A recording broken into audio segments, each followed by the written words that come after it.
एषः अस्ति एषः अस्ति वा न वा अस्माकं निरञ्जन अस्ति रेकार्डिङ्ग् करोतु अस्तु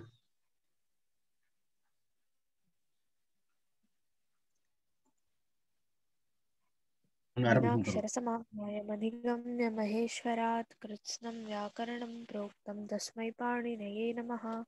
वाक्यकारं वररुचिं भाष्यकारं पतञ्जलिं पाणिनिं सूत्रकारं च प्रणतोऽस्मि मुनित्रयं नमस्कृत्य तदुक्तिः परिभाव्य च वैयाकरणसिद्धान्तकौमुदीयं विरच्यते।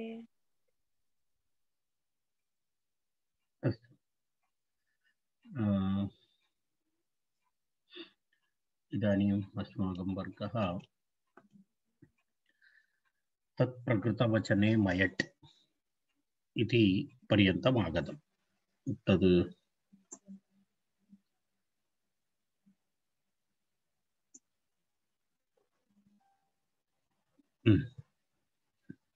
अस्तु।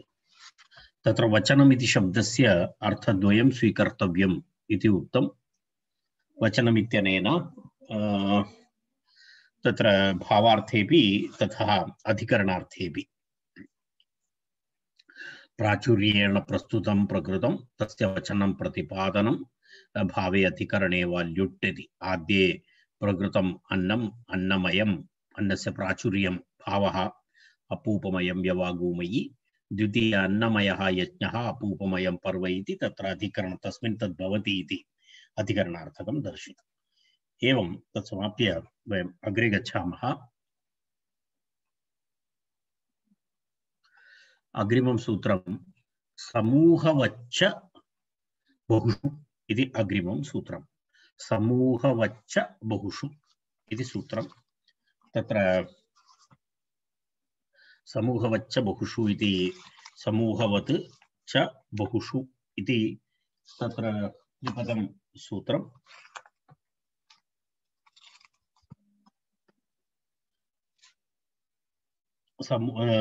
समूहवत् च इति तत्प्रकृतवचने इत्येव तत्प्रकृतवचने इति अत्रापि अनुवर्तते। तद्धिताः ज्ञाप्रातिपदिकादौ प्रत्ययः परश्च इत्यादि अधिकाराः यथा पूर्वं भवन्ति। अतिदेशसूत्रमस्ति एतत्।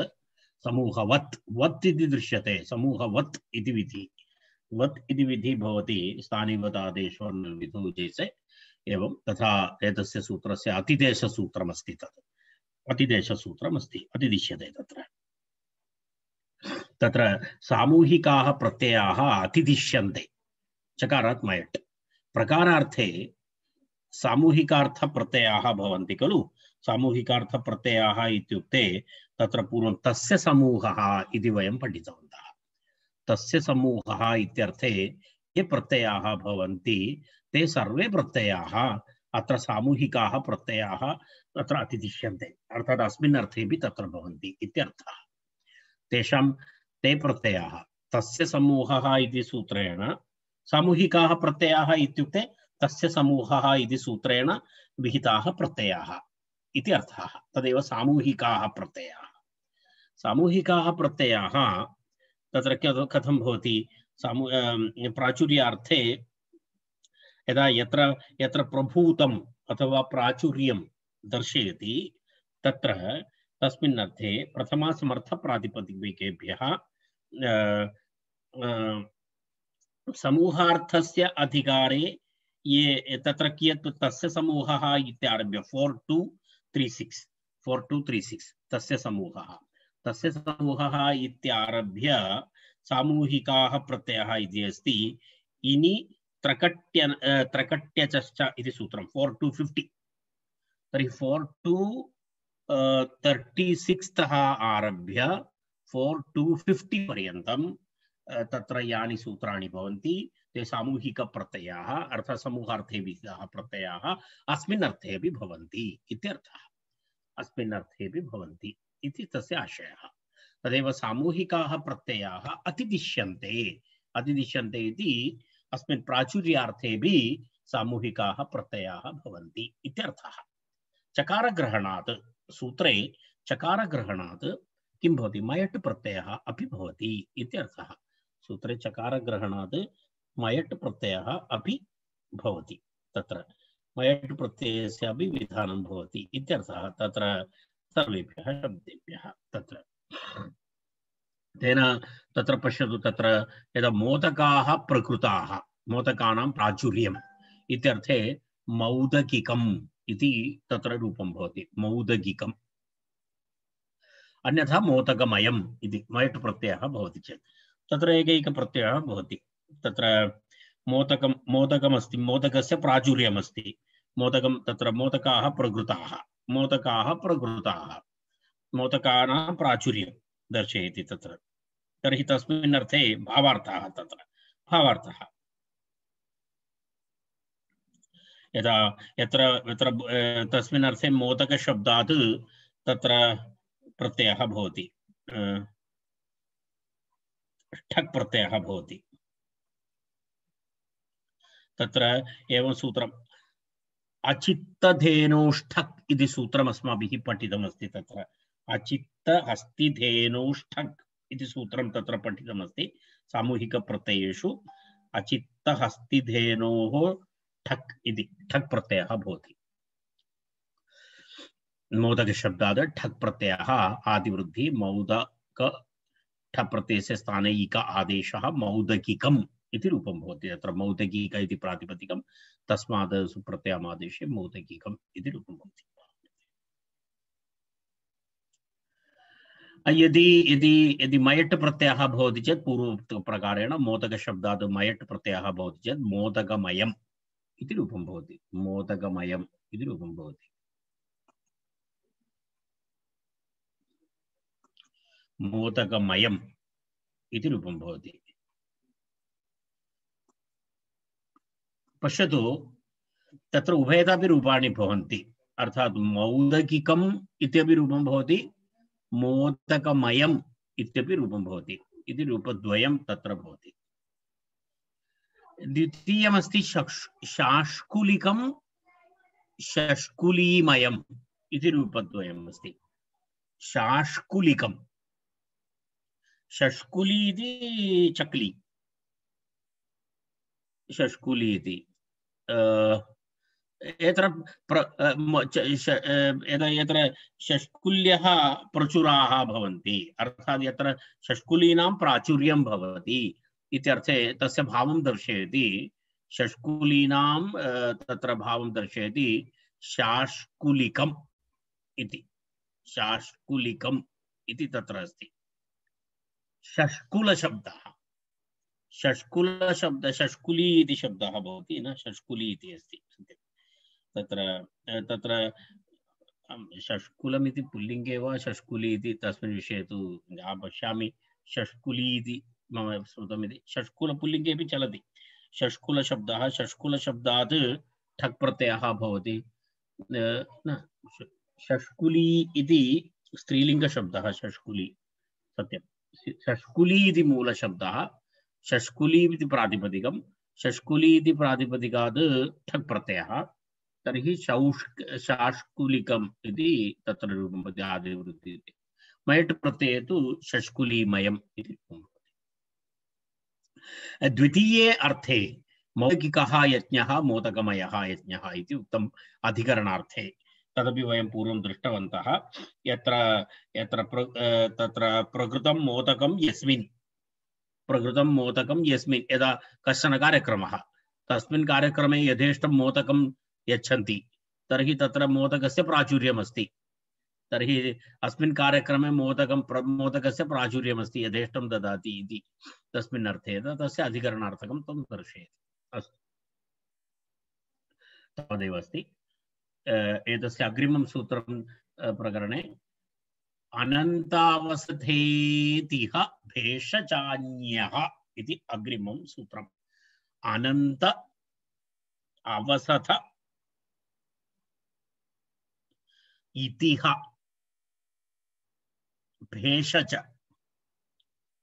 एभ्यः स्वार्थे ञप्रत्ययः स्यात् इत्यर्थः।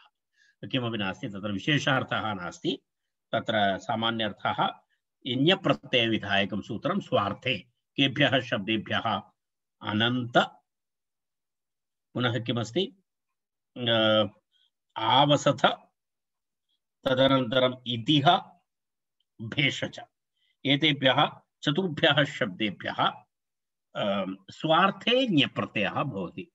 स्वार्थे ञप्रत्ययः भवति। तत्र विशेषार्थः तु नास्ति। तत्र मनोरमायां पश्यामः। सूत्रार्थः मनोरमायां दत्तः अस्ति, अत्र अस्ति, पश्यतु। अनंत अवसत इतिह भेषज एभ्यः स्वार्थे ञप्रत्ययः स्यात् इत्यर्थः। अन्तः नाशः तस्य अभावः अनन्तः। तत्र अन्तः नाशः तस्य अभावः अनन्तः इति शब्दः। अर्थाभावे न तत् अर्थाभावे अवेभावेन तद् विकल्प अस्तु। तत्र एवमस्ति, अनन्त शब्दः, अनंत शब्दात् तत्र ञप्रत्ययः भवति। ञप्रत्ययः भवति चेत् अनन्तः एव इत्यर्थे अनन्त एव आनन्त्यम्। अनन्त एव आनन्त्यम्। अर्थभेदः नास्ति, अर्थे भेदः नास्ति। अनन्तः इत्येव आनन्त्यं भवति। तत्र कोऽपि भेदः तु नास्ति।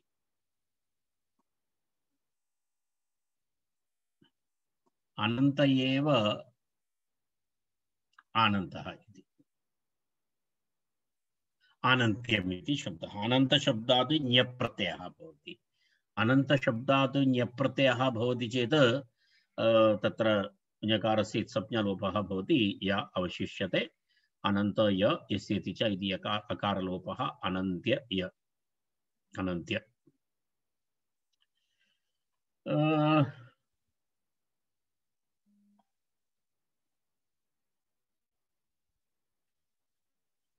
तावदेव अस्ति। आम्, अन्य उदाहरणानि सन्ति। तानि उदाहरणानि आवसथ एव आवसध्यम्। आवसथः गृहम्। आवसथः नाम गृहम् इत्यर्थः। स एव आवसथ एव आवसध्यम्। आवसथ एव आवसध्यम्। इतिह इति वस्तुतः इतिह इति अव्ययानां समूहः एषः। इतिह इति इतिह एव इतिह इति अव्ययानां समूहः अस्ति। इतिह ततः किं भवति? निपातसमुदायः इति अस्ति। इतिह इति निपातसमुदायः। निपातः अस्ति, इति अनन्तरं हा इति सर्वं तत्र इतिह इत्यस्य इति इह आसीत् इत्यादिकं वयं वदामः खलु, इतिहासः इत्यादि। तत्र पश्यतु, इतिह इति ततः ऐतिह्यम् इति रूपं भवति। ऐतिह्यम्। इतिहा शब्दात् तत्र इतिह इतिह स्म उपाध्यायः कथयति एतादृश प्रयोगाः भवन्ति। अर्थात् एवमेवम् इत्यर्थे इतिह इति। इतिह स्म पिता कथयति एवमेवम् इति इह आसीत् इत्यर्थे इतिहासः इति शब्दः। इतिहासः इतिहासः चरित्रं, हिस्ट्री। हिस्ट्री इत्यर्थे वयम् इतिहासः इति वदामः। कथं स शब्दः इतिहासः इति अभवत् इत्युक्ते इति इह आसीत् एवमेवम् अत्र अभवत् इति कृत्वा वयं तस्य इतिहासः इति वयं वदामः। अर्थात् हिस्ट्री इति अर्थे तत्र चरित्रम् इति वयं वदामः। चरित्रम् इति अपि अस्ति, परन्तु चरित्रम् इति सर्वत्र चरित्रम् इति न स्वीकुर्मः। चरित्रम् इति कुत्रचित् क्यारेक्टर् इत्यर्थे अपि चरित्रम् इति शब्दस्य एनिवे, परन्तु तत्र इतिहासः। तर्हि यदा एवं प्रयोगः अस्ति। आवसथ इति शब्दः गृहपर्यायवाची अस्ति। आवसन्ति एतम् इत्यर्थे आवस अथ इति एकः प्रत्ययः, उणादिप्रत्ययः। तस्मात् निष्पन्नः शब्दः अस्ति आवसथ। आवसथ इत्युक्ते गृहम् इत्यर्थः। तत्र तस्य निष्पत्तिः नाम आवस अथ प्रत्ययः। अथ प्रत्ययः उणादिप्रत्ययः। एकवारम् उणादिकोशस्य अपि अध्ययनं करणीयमस्ति, कारणं बहूनां शब्दानां निष्पत्तिः तु उणादिकोशे भवति। पाणिनिभिः पाणिनेः एव शाकटायनः रचितवान् इति वदति चेदपि अहं तु न पश्यामि शाकटायनस्य इति। पाणिनेः एव अस्ति उणादिकोशः अपि। यदा वयं कृतन्तप्रकरणस्य आरम्भं कुर्मः तन्मध्यभागे आगच्छति उणादिप्रकरणं। परन्तु उणादिप्रकरणम् अहं तु कृतन्तप्रकरणेन सह न पाठयामि। उणादिकोशस्य वयं स्वतन्त्रतया वर्गस्य आरम्भं कुर्मः। तद् एकं सुन्दरं विवरणमस्ति, इण्ट्रेस्टिङ्ग् अस्ति, पठितुं रुचिः भवति। पश्यामः। अस्तु, तर्हि सर्वं कालः तावान् नास्ति, पठितुं बहु अस्ति। उणादिकोशः वस्तुतः पूर्णतः अहमपि न पठितवान्, किञ्चित् किञ्चित् इतस्ततः पठितवान्। अस्तु, तर्हि इतिः इति अस्ति। इतिः इति शब्दात् ञप्रत्ययः भवति चेत् ऐतिह्यम् इति शब्दः भवति। ऐतिह्यम् इति शब्दः भवति। इतिः शब्दात् ऐतिह्यम् इति। अनन्तरं भेषजमेव भैषज्यं। भेषजं नाम औषधं। भेषजमेव भैषज्यम् इति अस्ति। भेषजमेव तत्र सर्वं स्वार्थे प्रत्ययः अस्ति। तेन भेदार्थभेदः तु नास्ति एव। भेषजे भेषजमेव भैषज्यं। यः प्रत्ययः भवति चेत् आदिवृत्तिः एवं सर्वं यथा पूर्वं भवति। देवतान्तात् तादर्थ्ये यत् इति अग्रिमं सूत्रम्। देवतान्तात् तादर्थ्ये यत् इति सूत्रम्। तादर्थ्ये, तदर्थ एव तादर्थ्यं। तदर्थ एव तादर्थ्यं। तत्र तदर्थशब्दात् ष्यञ्प्रत्ययान्तः शब्दः अस्ति, सः तादर्थ्यम् इति। तदर्थमेव तादर्थ्यम् इति। अर्थात् देवतान्तात्। देवतान्तात् इत्युक्ते देवताशब्दः यस्य अन्ते भवति सः देवतान्तशब्दः। देवता अनुवृत्ति तथा किमपि नास्ति, अधिकाराः सन्ति। एते सर्वे तद्धिताः ज्ञाप्रातिपदिकात् इत्यादि, परश्च इत्यादि। तत्र सूत्रार्थः तु एवमस्ति। पश्यामः। तच्छब्देन देवतान्तस्य अर्थ उच्यते, तस्मै अयं तदर्थः। ततः स्वार्थे चतुर्वर्णादित्वाद् षण्येत्यर्थः। षण्यप्रत्ययः भवति। देवतान्तात् प्रातिपदिकात् यत् स्यात् प्रकृत्यर्थार्थे वस्तुनि वाच्य इत्यर्थः इति। अर्थात् तत्र यदा एवमस्ति, तादर्थे चतुर्थी इति वयं तत्र पठितवन्तः। यदा यस्य कस्यापि कृते यत्किमपि ददाति, यदा देवतान्तशब्दः भवति, यदा वयं पश्यामः खलु, अग्निदेवतायै इतं तादर्थे, अर्थात् तदर्थं, तदर्थ एव तादर्थ्यम्। अर्थात् वयं पूजां कुर्मः, यज्ञं कुर्मः, तर्हि कमपि देवताम् उद्दिश्य किमपि समर्पयामः, तर्हि तस्य विवक्षा भवति। अत्र तस्य विवक्षा भवति। यदा अग्निदेवतायै इदम् इत्यर्थे अग्निदेवत्यम् इति शब्दः। अग्निदेवत्यम् इत्युक्ते किमपि तत्र यज्ञः वा यागः वा अथवा किमपि तत्र यज्ञे स्थापितमस्ति वा, तत्सर्वं किमस्ति, अग्निदेवतायै इदम् इति तत्र तादर्थ्यं दर्शयति। तत्र प्रकृत्यर्थार्थं। प्रकृति किं भवति? प्रकृति इदानीम् उदाहरणं पश्यतु। प्रकृति अस्ति अग्निदेवता, प्रकृति अग्निदेवता। तदर्थं तदर्थं तस्मै इदम् इत्यर्थे प्रकृत्यर्थम् इत्युच्यते। तत्र तत्र किमस्ति, आहुति आहुति इति तत्र वदति। तत्र आहुतौ त्यज्यमानं द्रव्यं भवति। आहुति इति तदेव। आहुति इत्युक्ते यज्ञे आहुतिं ददाति। आहुति नाम यद् वस्तु त्यज्यते तत्र यज्ञे, तदेव। तत्र पश्यतु, देवतान्तात् प्रातिपदिकात्।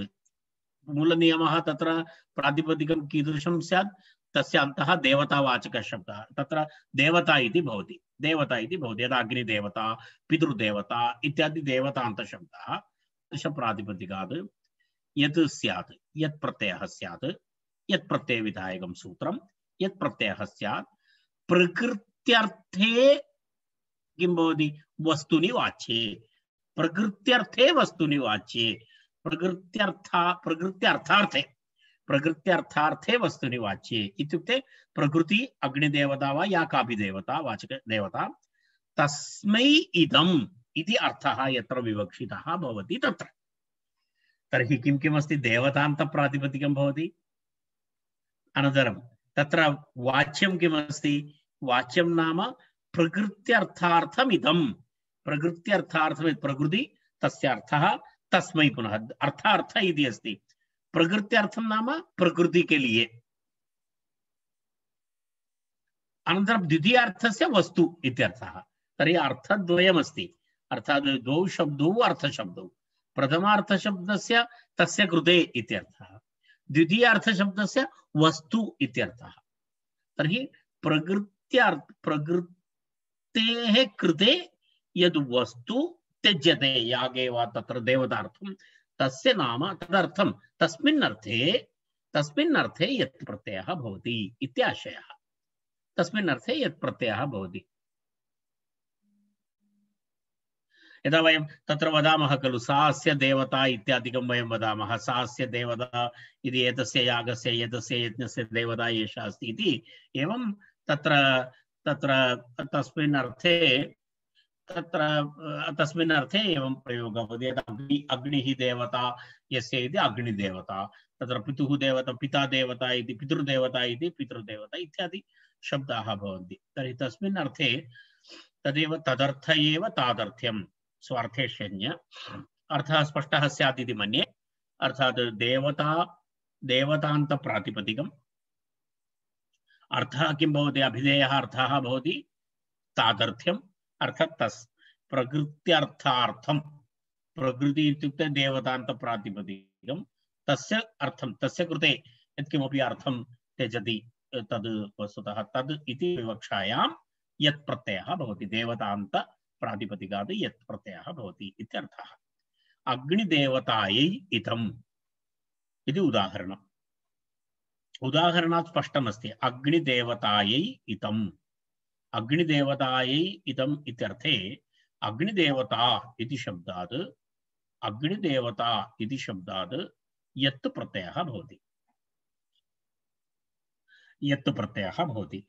प्रत्ययः भवति चेत् तकारस्य लोपः अग्निदेवता अंतिमवर्णलोपः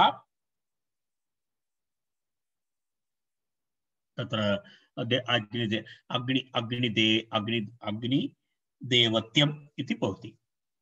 अग्निदेवत्यम् इति भवति अग्निः च असौ देवता च इति अग्निदेवता इति शब्दः समस्तरूपम् अग्निः च असौ देवता च इति कर्मधारय समासः अग्निः च असौ देवता च इति अग्निदेवता इति अस्ति तर्हि पितृदेवताभ्यः इदम् इत्यर्थे पितृदेवत्यम् इति शब्दः पितृदेवताभ्यः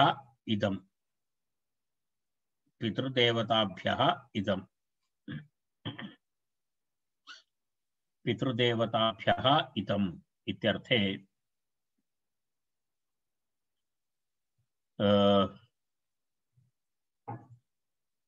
पितृदेवताभ्यः इदम् इत्यर्थे पितृदेवत्यम् पितृदेवताभ्यः इदम् अस्तु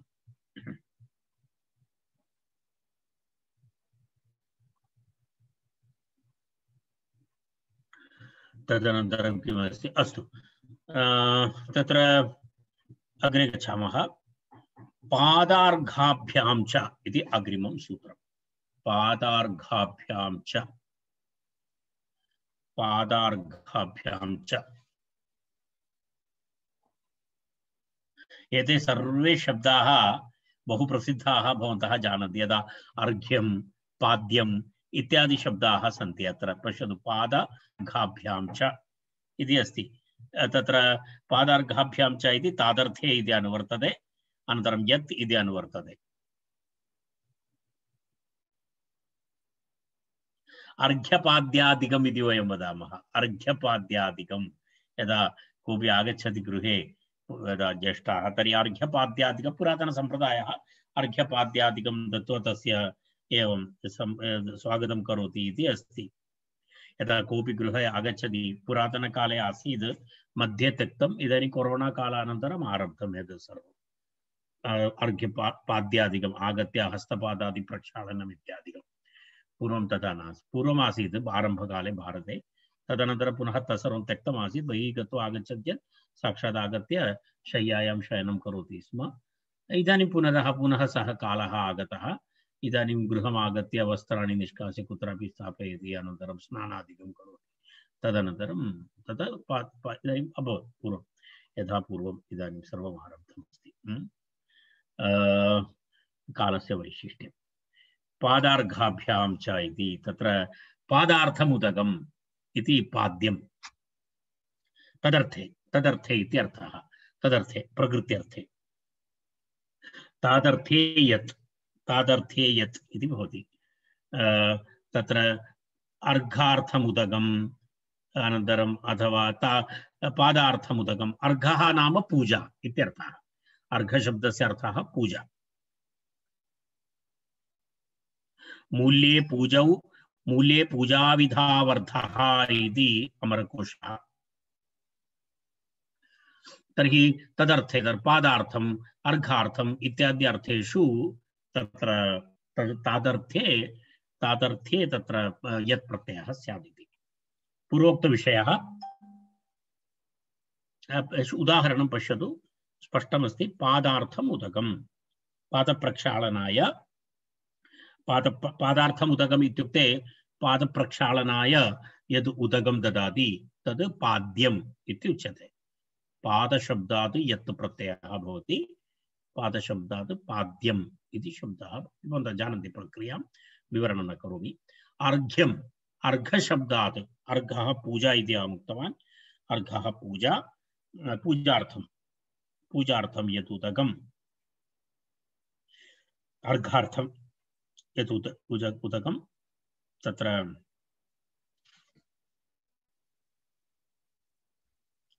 तर्हि अत्र प्रसंगवशात् स्वार्थे विधीयमानाः अन्ये केचन प्रत्ययाः सन्ति वार्तिकानि सन्ति तादृश तत्सम्बन्धीनि कानिचन वार्तिकानि सन्ति तेषां विवरणमपि अत्र क्रियते यदा एतद् अत्यन्त स्वार्थविषयकः अस्ति अत्रापि तस्मात् तत्र प्रथमं वार्तिकमस्ति नवस्य नु आदेशः तनप् तनप्खाश्च प्रत्ययाः वक्तव्याः प्रत्ययत्रयमस्ति तत्र किं किम् अस्ति इति पश्यामः तनप् तनप् ख इति प्रत्ययत्रयं नवशब्दाद् स्वार्थे प्रकृतेः नु इति आदेशः भवति प्रकृतेः नु इति आदेशः भवति तत्र त्रयः प्रत्ययाः भवन्ति किं किम् अस्ति तनप् तनप् ख एतद् दृष्ट्वा भवन्तः बहु विचित्रं भासते परन्तु एते सर्वे शब्दाः परिचिताः नूतनम् इति शब्दः नवीनम् इति शब्दः नूतनम् इति शब्दस्य अधिकपरिचयः न स्यात् परन्तु नवीनं नूतनम् इति शब्दद्वयं तु सुपरिचितौ शब्दौ तर्हि पश्यतु कथं तेषां व्युत्पत्तिः भवति इति पश्यामः तर्हि वार्तिकस्य विवरणम् उक्तं वार्तिक नवशब्दात् किं भवति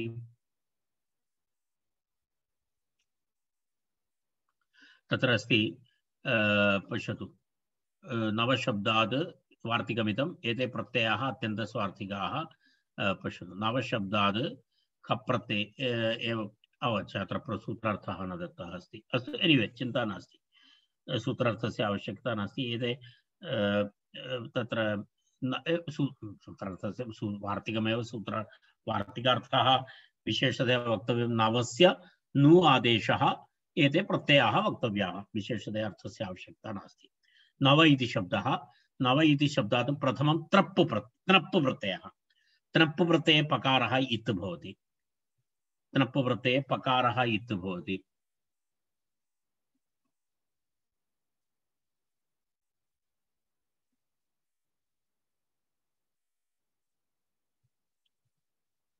तर्हि किं भवति नूतन इति शब्दः नपुंसकलिङ्गे नूतनम् इति पुनः द्वितीयः प्रत्ययः अस्ति तनप्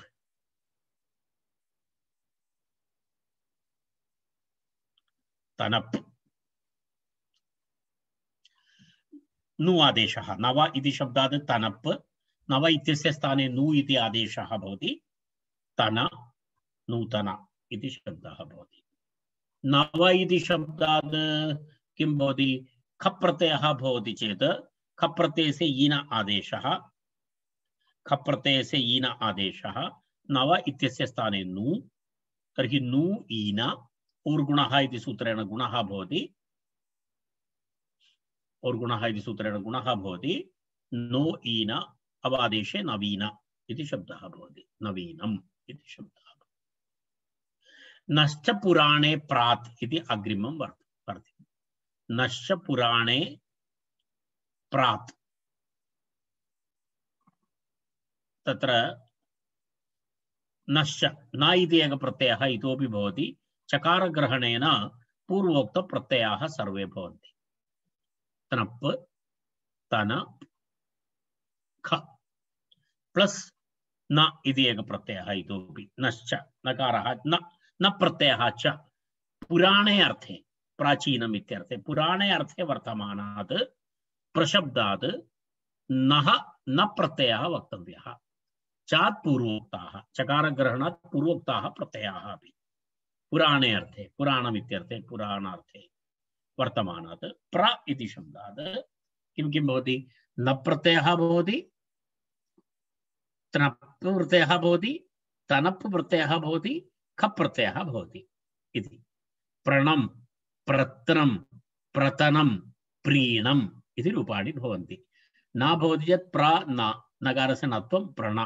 प्रणम् इति रूपं तनप् भवति चेत् प्र तन प्रतन प्रतनम् इति रूपं तनप् भवति चेत् प्र तन प्रतन प्रतनम् इति रूपं खप् प्रत्ययः भवति चेत् ईनादेशः भवति प्र ईणं यस्य चेत् अकारलोभः प्रीण नकारस्य नत्वं प्रीण इति रूपं भवति एवं रूपाणि भवन्ति भागरूपनामभ्यो धेयः इति अग्रिमं वार्तिकं किं किमस्ति भाग तत्र भागरूप तथा नाम शब्दात् धेय प्रत्ययः भवति भागधेयं रूपधेयं नामधेयम् इत्यादि शब्दाः एवं व्युत्पन्नाः भवन्ति सर्वे शब्दाः परिचिताः शब्दाः भागशब्दः अस्ति भागशब्दः भाग्यम् इत्यर्थे भागधेयम् इति शब्दः तस्य भागधेयम् एतत् इत्युक्ते तस्य भाग्यमस्ति एतत् इत्यर्थः क्रमशः भागशब्दात् धेयशब्दात् धेयप्रत्ययः भवति चेत् भागधेयं भाग एव भागधेयं भाग्यम् इत्यर्थः पुनः रूपमेव रूपधेयं नाम एव नामधेयं स्वार्थे अस्ति एते सर्वे प्रत्ययाः स्वार्थिक प्रत्ययाः नाम नामधेयम् इति भेदः नास्ति समानार्थः प्रौढता अस्ति भाषायां तथा भवति भवतः नाम किम् इति पृच्छति भवतः नामधेयं किम् इति पृच्छति इति अस्य नामधेयम् एवमस्ति इति एवं भाषणसन्दर्भे सर्वं भाषायाः सुन्दरतायै एवं आग्नेध्रसाधारणाद् अन्य इति अग्रिमं सूत्रम् आग्नेध्रसाधारणाद् अन्य इति अग्रिमं सूत्रम् आग्नेध्रशब्दः साधारणशब्दः इति शब्दद्वयात् स्वार्थे अन्य प्रत्ययः भवति आग्नेध्रम् इत्युक्ते यत्र यज्ञेषु यत्र अग्निं स्थापयति तस्य स्थानमस्ति आग्नेध्रम् इति आग्नेध्रम् इति यज्ञे अग्निस्थापनस्थानं तद् आग्नेध्रम् इत्युच्यते आग्नेध्र शब्दात् अन्य प्रत्ययः भवति तर्हि आग्नेध्रमेव तत्र अर्थभेदः नास्ति साधारणशब्दः साधारणमेव साधारणं तत्र भेदः नास्ति साधारणम् इति शब्दः आग्नेध्रं तत्र एते सर्वे शब्दाः पूर्वम् आगताः वस्तुतः शैक्षिकप्रकरणे आगतमिति मन्ये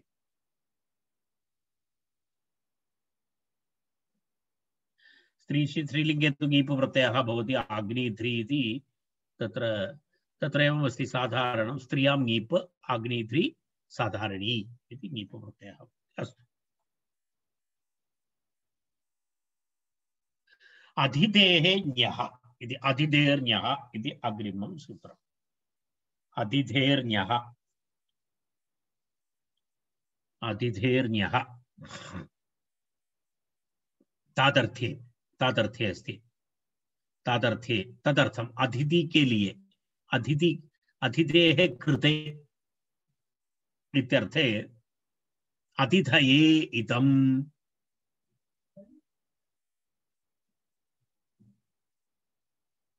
अतिथये इदम् इत्यर्थे अतिथि शब्दात् ञप्रत्ययः भवति इत्यर्थः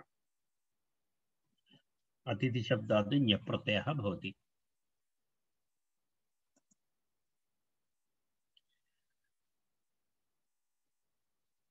अग्रिमं सूत्रं किमस्ति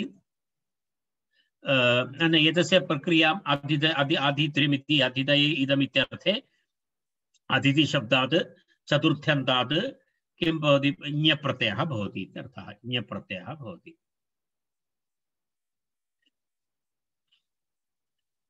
अतिथये इदम् इत्यर्थे अतिथि शब्दात् चतुर्थ्यन्तात् अत्र ण्या इति दृश्यते ण्या नास्ति ञप्रत्ययः भवति अत्र मुद्रणदोषः अस्ति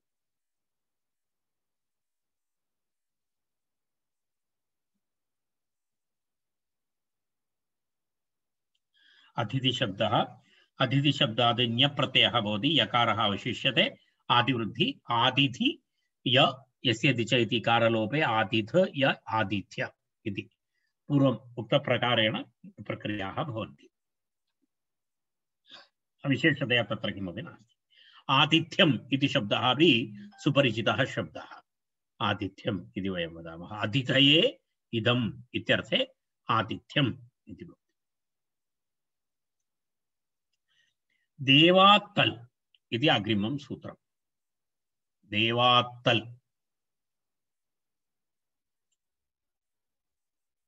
स्वार्थिक प्रत्ययः एषः अत्यंत स्वार्थिकः प्रत्ययः एषः देव एव देवता देव शब्दात् तल् प्रत्ययः भवति स्वार्थे देव शब्दात् स्वार्थे तल् प्रत्ययः स्यात् तल् प्रत्ययः स्यात् तर्हि किमस्ति देव एव देवता देवः देवता इति भेदः नास्ति देवः एव देवता स्वार्थे तल् प्रत्ययः देव शब्दात् तल् तल् प्रत्यय लकारस्य लोपः भवति देवता स्त्रीलिंग शब्दः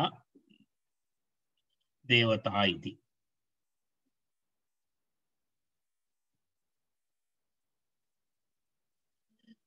देवः एव देवता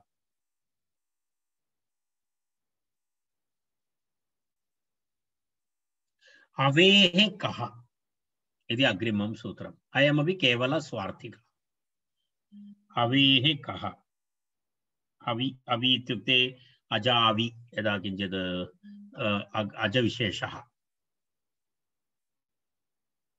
अजविशेषः अस्ति अविः इति उच्यते अविशब्दात् स्वार्थे कः अविशब्दात् स्वार्थे कः प्रत्ययः भवति अविरेव अविकः अविरेव अविकः अवि एव अविः एव स्वार्थ प्रत्ययः अविः एव एवं तादृश केचन प्रत्ययाः सन्ति यदा पश्यतु यावादिभ्यः कन् स्वार्थ प्रत्ययः यावादिभ्यः कन् इति तत्र गणसूत्रमस्ति गणमस्ति याव मणि अस्थि तालु जानु सान्द्र पीत स्तंभ इत्यादि शब्दाः तत्र भवन्ति ते सर्वे शब्दाः तत्र यावादिगणे अन्तर्भूताः तर्हि यावादिगणपठित शब्देभ्यः स्वार्थे कन् प्रत्ययः भवति इत्यर्थः यावादि गणपठित शब्देभ्यः स्वार्थे कन् प्रत्ययः स्यात्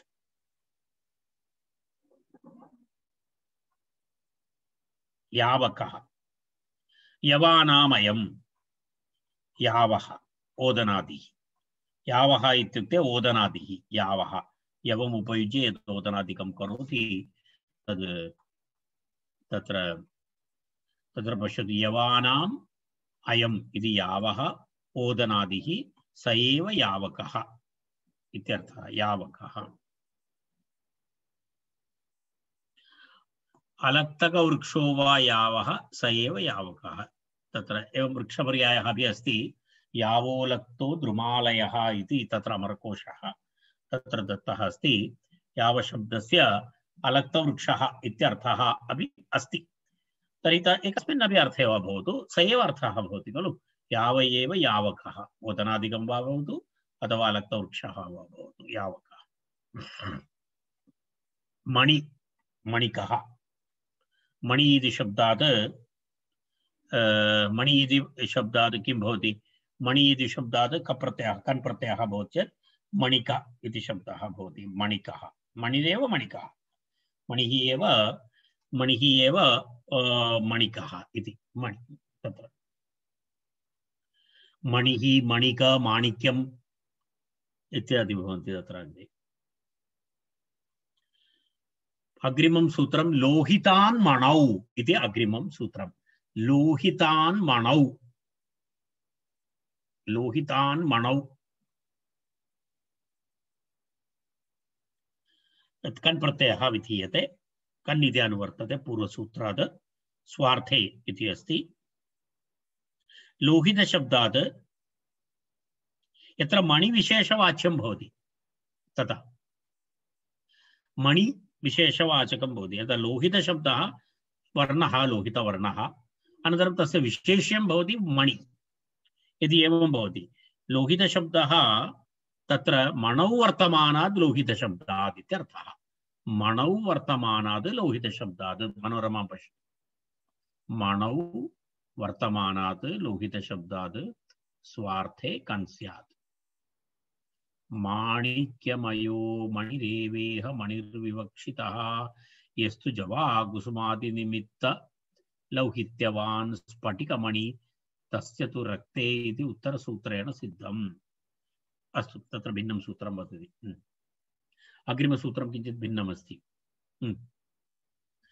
तत्र लोहित एव लोहितकः मणि इत्यर्थः रक्तवर्णस्य मणिः भवति लोहितवर्णस्य मणिः भवति यदा लोहितकः एव लोहितकः परन्तु तस्य विशेषं नाम मणि एव भवति अन्य यत्किमपि रक्तवर्णः अस्ति चेत् लोहितः इति प्रयोगः न भवति लोहितकः इति प्रयोगः केवलं मणि इत्यत्र विशेषं मणिः भवति चेत् तत्र लोहितक इति शब्दस्य प्रयोगः भवति तदेव लोहितकः मणिः लोहितशब्दात् कन् प्रत्ययः भवति लोहितशब्दात् कन् प्रत्ययो भूत्वा लोहितक इति शब्दः भवति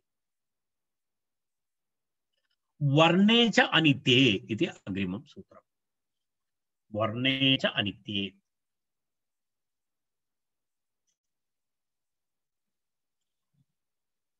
वर्णे च अनित्ये इति लोहितात् इति अनुवर्तते कन् इति अनुवर्तते अनित्ये वर्णे विद्यमानात् लोहित शब्दात् स्वार्थे कन् प्रत्ययः स्यात् इति अर्थः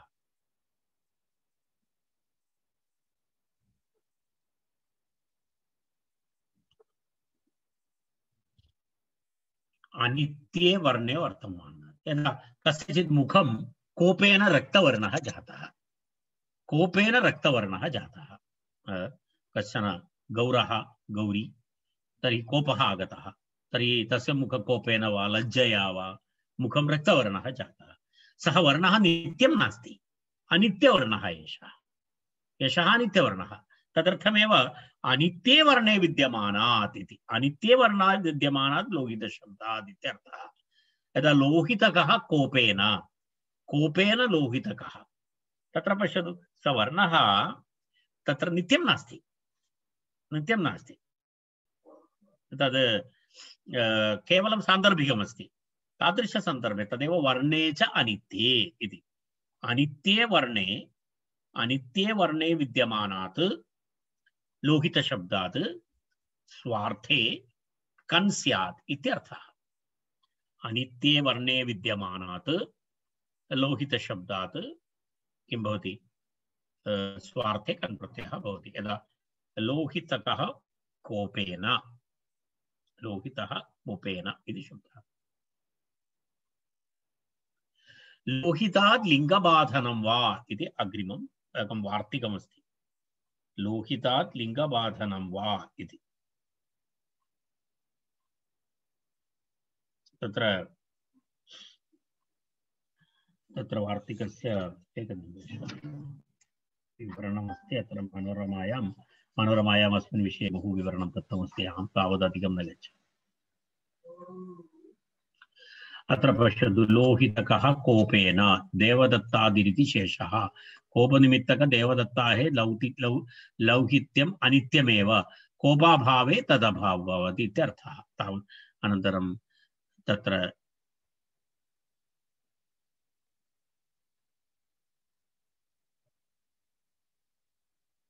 तत्र एवं प्रश्नः अस्ति। यद्यपि माणिक्यमणिलौहित्यमपि अनित्यमेव किं माणिक्यस्य यद् लोहितवर्णत्वमस्ति तद् नित्यं नास्ति वा?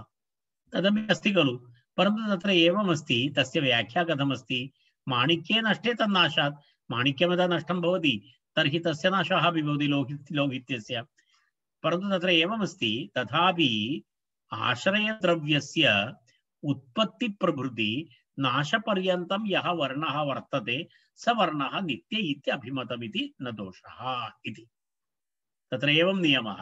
अर्थात् माणिक्यं यदा उद्भवति तदारभ्य यदा नश्यति तावत्पर्यन्तं स एव वर्णः भवति। परन्तु देवदत्तस्य मुखे जन्मतः मरणपर्यन्तं रक्तवर्णः नास्ति। यत्र कोपप्रभवः सः कोपः यदा भवति तदा भवति, तदभावे सः वर्णः न भवति इति तस्य अनित्यत्वस्य व्याख्या। अनित्यत्वस्य एवं व्याख्या। अन्यदा स्फटिकम् अन्यदा तु तत्र किं माणिक्ये यः वर्णः दृश्यते सः तु नित्यमस्ति वा? नित्यं नास्ति, तदपि नश्यति। परन्तु तत्र वस्तोः प्रादुर्भावादारभ्य वस्तुनः नाशपर्यन्तं सः वर्णः भवति। तेन कारणेन तत् साङ्केतिकरूपेण नित्य इति वयं वदामः। तत्र साङ्केतिकतया नित्यमिति वदामः। तावदेव। अस्तु, इदानीम् अहं तत् अपरविवरणं प्रति अहं न गच्छामि। लोहितशब्दात् परस्य तत्र स्त्रीलिङ्गबोधकप्रत्ययस्य कना बाधा वा स्यात् इत्यर्थः। तदेव लोहितात् लिङ्गबाधनं वा इति। लोहितशब्दात् परस्य स्त्रीलिङ्गशब्दस्य किं भवति? स्त्रीलिङ्गबोधकप्रत्ययस्य कना बाधा विकल्पेन भवति इति। अर्थात् तत्र स्त्रीलिङ्गप्रत्ययः यद् भवति तस्य कन् प्रत्ययेन तस्य बाधा भवति इति तत्र एकं वार्तिकमस्ति। तेन तदा किं भवति?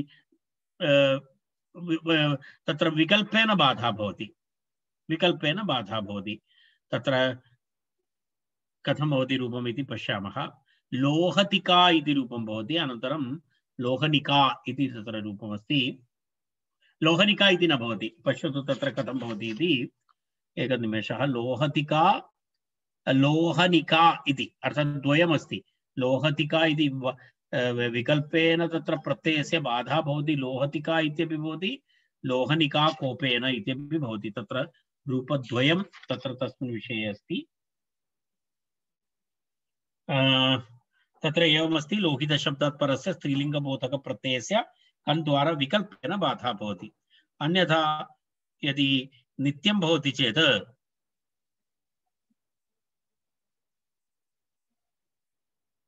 तत्र वर्णाद् अनुदात्तात् तोपदात् तो नः इति सूत्रेण तत्र नीपु प्रत्ययः भवति। नीपु प्रत्ययः भूत्वा वर्णात् किं रूपं भवति? तत्र नित्यबाधा भवति कन् प्रत्ययस्य तेन। तस्मात् तत्र एवमस्ति, विकल्पेन बाधा भवति इति उक्तं। लोहतिका इति शब्दः भवति। क्रोधेन एतदर्थे अस्ति। तत्र एकनिमेषः। तत्र लोहितशब्दात् ङीपु भवति तदनन्तरं तकारस्य नकारादेशः भवति तदनन्तरं कन् प्रत्ययः भवति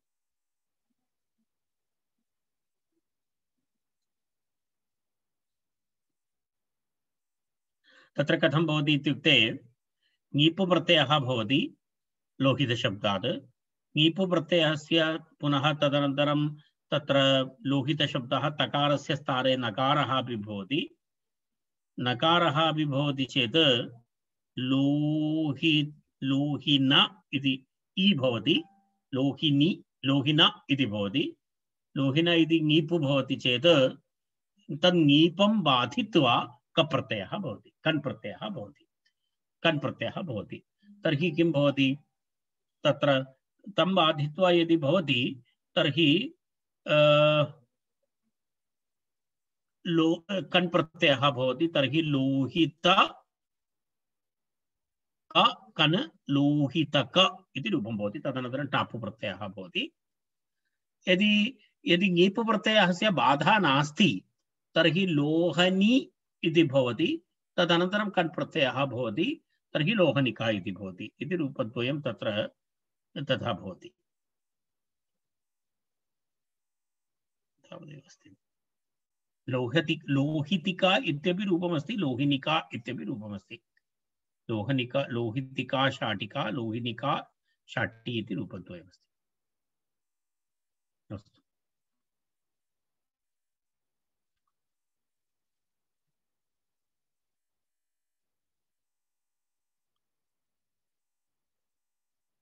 कालाच इति रक्ते इति क्षम्यताम् अहम् अपरम् उदाहरणं लोहितिका लोहनिका इति लोहितिका लोहनिका शाटी इति अग्रिमं मम किञ्चित् एक पंक्ति भिन्न मम जातं दर्शने लोहनिका लोहितिका लोहनिका कोपेन इति अनित्यार्थे अस्ति खलु अहं किञ्चित् अपर उदाहरणं तत्र उक्तं रक्ते इति अपरं सूत्रमस्ति लाक्षादिना रक्ते यः लोहितशब्दः भवति तस्मात् कन् स्यात् इति लाक्षादिना लाक्षारसः यदा लाक्षारसः भवति खलु पादयोः स्थापयति लाक्षा इति तद् एक विशिष्ट वर्णः स्थापयति यदा कालिदासादीनां काव्येषु दृश्यते यदा लाक्षारसेन पादयोः अलङ्कारं कुर्वन्ति महिलाः इति रक्तवर्णस्य लाक्षादिना रक्ते यः लोहितः शब्दः इति लाक्षादिना रक्ते इत्यर्थे यः लोहितशब्दः भवति तस्मादपि कन् प्रत्ययः स्यात् इत्यर्थः लोहितशब्दस्य अर्थान्तरे लाक्षादि इत्यनेन रक्ते रंगे हुए रक्ते इति रंगे हुए तदा रक्ते आरक्तम् इति वयं वदामः खलु लोहितशब्दात् स्वार्थे कन् प्रत्ययः भवति तत्रापि वैकल्पिक लिङ्गबाधनमपि भवति वार्तिकं तत्र लोहितिका लोहिनिका षडिरूपं तु समानमेव अस्ति इति कृत्वा इदानीं प्रक्रियायाः अपेक्षा नास्ति अस्तु अत्र इदानीं वयम् अत्र तिष्ठामः।